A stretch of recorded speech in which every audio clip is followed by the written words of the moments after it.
Village food with Rupsana. আমি সেই রূপসানা আবারও হাজির হলাম প্রত্যেক দিনের মতন দারুণ স্বাদের ডিমের অমলেট কারি রেসিপি নিয়ে। আসসালামু আলাইকুম সুপ্রিয় দর্শক বন্ধুরা, আজকের আমি ডিমের একদম ইউনিক একটা রেসিপি বানিয়ে দেখাবো। এতটাই সহজ আর তৈরি করতে একদম কম সময়ে অল্প উপকরণের একদম তৈরি হয়ে যায় ঝটপট। আজকের আপনারা দেখতে থাকুন এটা আমি কিভাবে বানাই। এই রেসিপিটি বানানোর জন্য আমি এখানে 7টা ডিম নিয়েছি। এখানে আমি একটা মিক্সিং বোল নিয়েছি। মিক্সিং বোলের মধ্যে এবার একে একে ডিমগুলো ভেঙে নেব।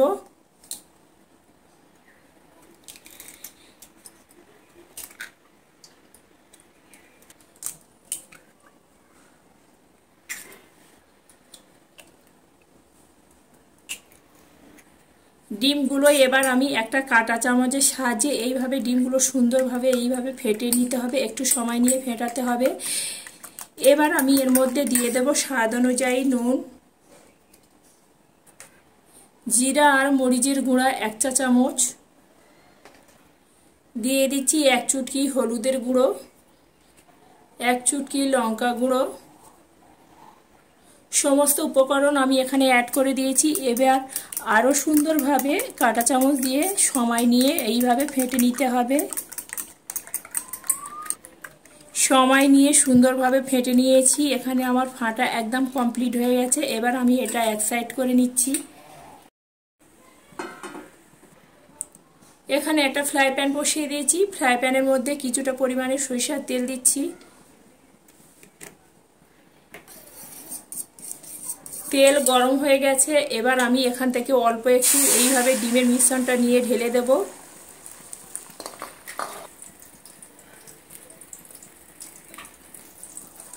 উপর পিঠটা সুন্দরভাবে সেট হয়ে গেছে। এবার আমি একটা খুন্তির সাহায্যে এইভাবে ডিমটা ফোল্ড করব। ডিমটা আমি সুন্দরভাবে ফোল্ড করে নিয়েছি। এবার আমি ডিমটা এইভাবে মাঝখান থেকে কেটে নেব।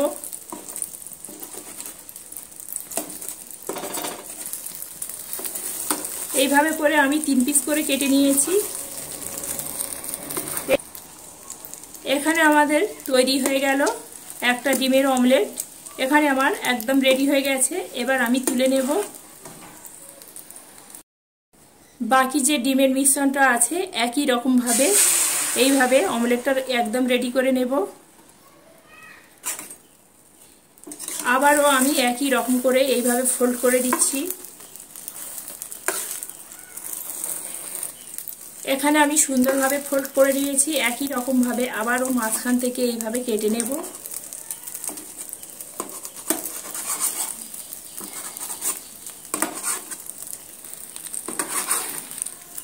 ডিমের অমলেটটা আমার এখানে একদম রেডি হয়ে গেছে। এবার আমি এটা নামিয়ে নিচ্ছি।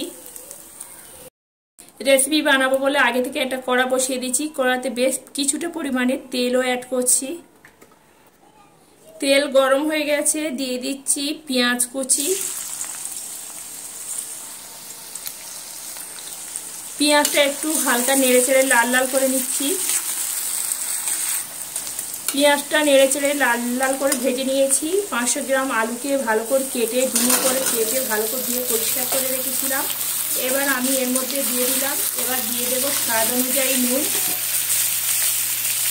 নুন দিয়ে আলুটা প্রথমে একটু সময় নিয়ে ভেজে নিচ্ছি।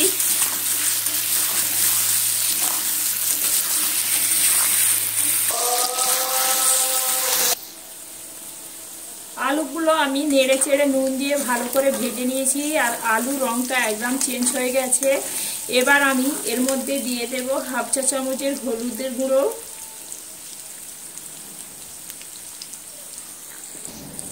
দিয়ে দিচ্ছি 3টে কাঁচা লঙ্কা, 1 চা চামচ একদম উঁচু করে নিয়েছি আদা রসুন বাটা, সাথে দিয়ে দিচ্ছি 1 বাটি কুচনো টমেটো। সমস্ত কিছু উপকরণ এখানে অ্যাড করে দিয়েছি। এবার আমি ভালো করে কষিয়ে নেব।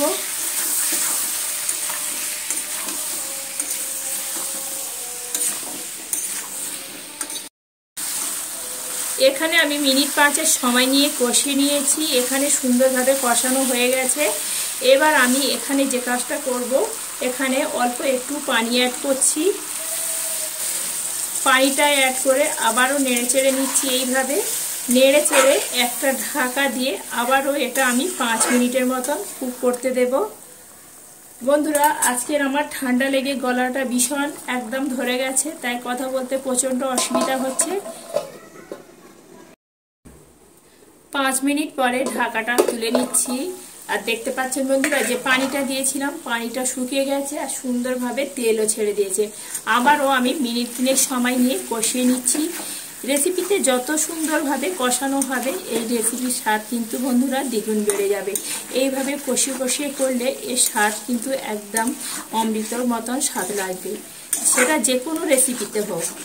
এইভাবে আমি মিনিট 3 সময় নিয়ে কষিয়ে নিচ্ছি।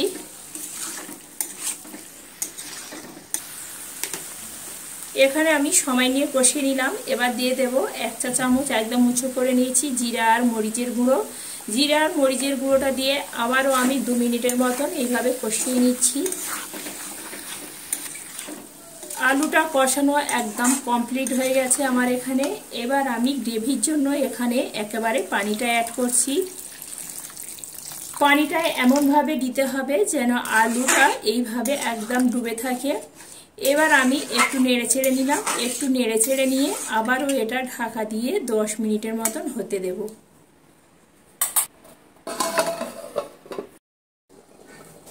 এবার আমি ঢাকাটা তুলে নিচ্ছি। ঢাকাটা তুলে নিলাম। এবার আগে থেকে যে ডিমের অমলেটগুলো রেডি করে রেখেছিলাম, ডিমের অমলেটগুলো এইভাবে গ্রেভির মধ্যে দিয়ে দিচ্ছি। কথা বলি নেড়ে চেড়ে নিয়ে আরো 3 মিনিটের মতন আমি হতে দিচ্ছি।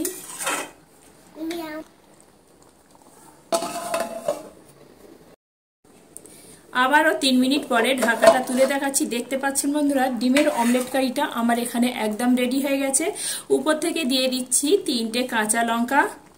তৈরি হয়ে গেল দারুণ স্বাদের ডিমের অমলেট কারি। বন্ধুরা, আজকেকার যদি এই ডিমের অমলেট কারি রেসিপিটি যদি ভালো লেগে থাকে বন্ধুরা একটা লাইক করে দেবেন। লাইক করে আমার সাথে থাকবেন।